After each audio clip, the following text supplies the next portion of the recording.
En ce début d'année 2023, ça y est, l'arc Egghead entre dans sa partie finale depuis le combat Luffy Gear 5 versus Lucci éveillé. Après des révélations de fou sur Ohara, Bonnie, Kuma ou encore Dragon et les Séraphines données par Vegapunk, qui faisaient partie des personnages les plus mystérieux et attendus de l'œuvre, et après avoir vu un bref instant Law versus Barbe Noire, ainsi qu'avoir vécu un rematch entre Luffy en Gear 5 et Lucci éveillé, voici donc la review du chapitre 1071 et 1072 qui continue sur sa lancée pour cet arc.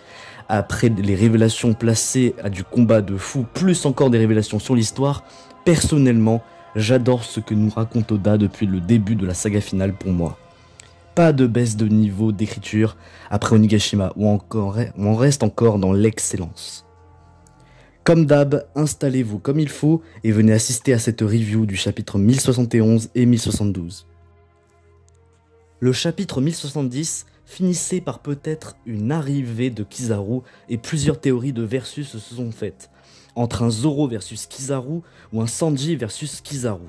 Évidemment, j'aimerais à l'avenir un Sanji versus Kizaru, mais là dans le contexte de l'arc, avec le fait que Zoro et Brook ont été un peu mis en retrait car ils gardent le Sunny, j'aimerais un combat de fou entre Zoro et Kizaru.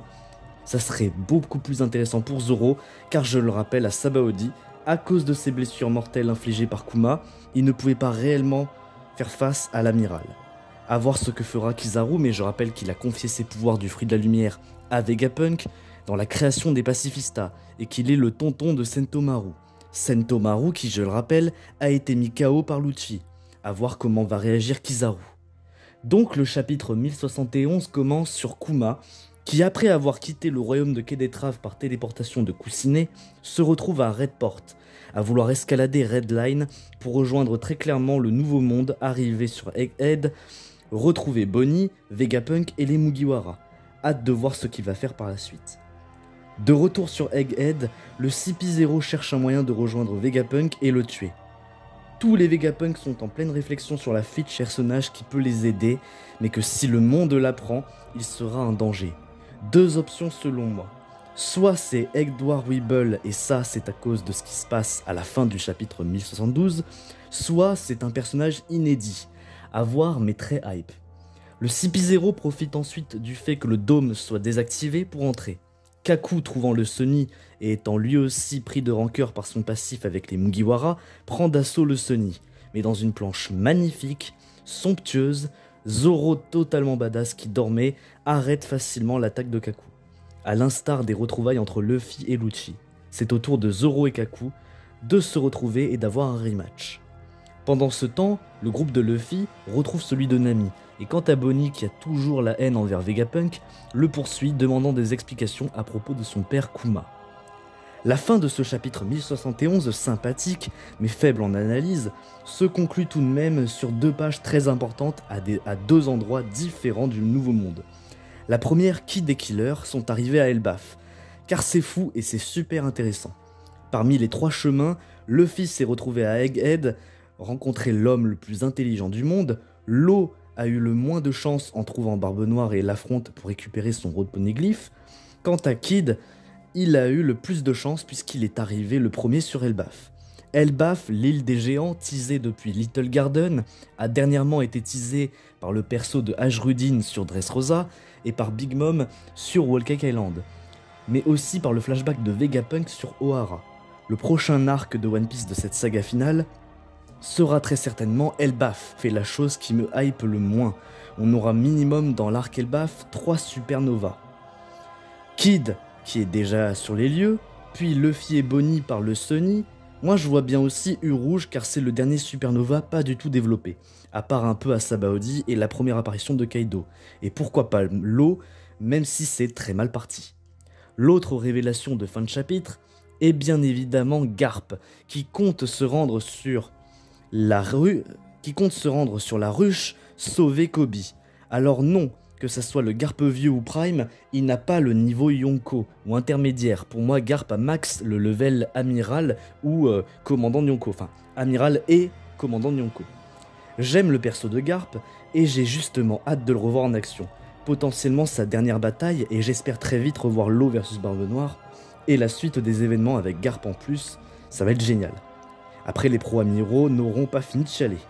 Le chapitre 1071 était un très bon chapitre, comme toujours, mais il n'y avait pas grand chose à dire pour cette vidéo. Passons au 1072, qui était très bien lui aussi. Une grande partie du 1072 se concentre sur Bonnie, Vegapunk et Kuma, qui sont les thèmes centraux de l'arc Vegapunk ou Egghead. Bonnie, qui use un peu plus des pouvoirs du fruit de l'âge, force le scientifique à en dire plus.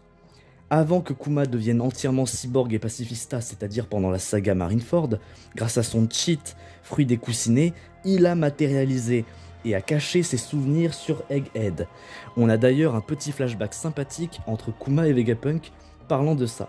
Cette révélation entre ces trois personnages me touche énormément tout au long de l'arc, et on commence à avoir tous les éléments de cette histoire. Puis de retour dans le présent avec Zoro versus Kaku, j'aurais aimé quand même que Zoro défonce vraiment complètement Kaku, même si dans la mise en scène, on nous fait comprendre la toute-puissance de Zoro face à l'éveil de Kaku. Et là, la grande révélation de ce chapitre, Strussy est une séraphine. Elle bat Kaku et s'apprête à attaquer Lucci. Et Strussy fait une nouvelle dinguerie à l'instar de Whole Cake Island. La CP0 Strussy est en réalité une séraphine de Vegapunk, mais pas n'importe laquelle. C'est une clone réussie de Miss Buckingham, Strussy, la femme de Barbe Blanche, masterclass, dinguerie, tout ce que tu veux. Donc on sait que la version jeune de Strussy, c'est la version Rox de la femme de Barbe Blanche, et non plus cette petite vieille qui est avec son fils Edward Weeble. C'est pour ça que je me demande si la personne qui peut sauver Vegapunk ne serait pas Weeble, introduit depuis la fin de Dressrosa avec sa mère Strussy. Donc voilà, c'est la fin de cette vidéo. J'ai énormément aimé, d'ailleurs, justement, vu que Strussy, en clone séraphine, elle fait partie des Rox, tout ça, machin et tout, et qu'elle a l'air très très forte, il est donc possible et envisageable que Xebec fasse son grand retour. Bon, ça c'est ce que j'aimerais aussi, ce que beaucoup veulent et ce qu'on a beaucoup dit dans les dernières reviews, mais moi j'aimerais bien que ça soit via un plan avec Barbe Noire, lié forcément avec le fruit des ombres par exemple, ou avec quelque chose dans ce genre, plutôt que ça soit Vegapunk qui recrée Xebec à un moment donné. Je trouverais ça moins bien, mais en tout cas ce qui est génial, c'est que entre la mission de Garp et le fait qu'on a un clone de la Strussy jeune, on va forcément bien plus vite que prévu avoir des informations sur les Rox, peut-être God Valley, parce que je pense que dans les plus grands flashbacks à l'avenir de One Piece, il y aura les Rox en entier, il y aura la bataille de God Valley, et il y aura, je pense bien sûr, la révélation du Di, des fruits du démon, de Joy Boy, tout ça. Ça c'est les plus grandes révélations, je pense, qu'on peut faire dans One Piece, les plus grands flashbacks. Donc voilà, donc j'espère que vous avez énormément aimé, et d'ailleurs aussi, moi je veux Zoro versus Kizaru avant Sanji versus Kizaru, donc là je veux que dans cet arc, si possible, on puisse avoir Zoro contre Kizaru, et après peut-être dans les derniers arcs, avoir un Sanji versus Kizaru, à voir, mais voilà. Moi je vois plus le truc comme ça, donc j'espère que ça vous a plu, cette review des 2 derniers chapitres de One Piece. Commentez, likez, partagez, abonnez-vous, et à la prochaine.